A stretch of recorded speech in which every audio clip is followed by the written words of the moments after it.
This is why understanding how to calculate the y-intercept is so important, because it actually tells us something about a real-world situation.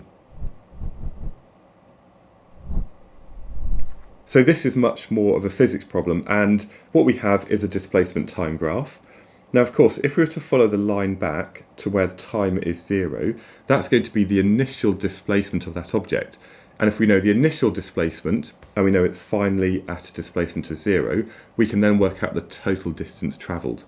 So here, what we have is a line in the form of y equals mx plus c, and we need to work out the value of c. So we're going to do that first of all by working out the gradient, which in this case is minus 4.375. So that's going to be the gradient.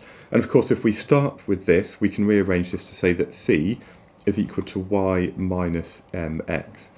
So the value for the y-intercept is going to be, let's take this point up here, where the y value is equal to 70, and the x value is equal to 10.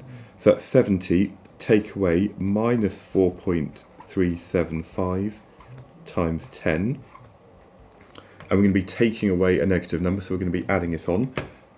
So let me just calculate this. This gives me a number of 113.75. Now, realistically, I could only really take the data from this graph to two significant figures. So I think that this is about 110 meters. Okay, so the units are going to be meters because that's what's on the y-axis. And we can see that this number is bigger than this 70 here. And I guess if we kind of think about what this would look like somewhere over here, it's going to be in the order of 110 meters.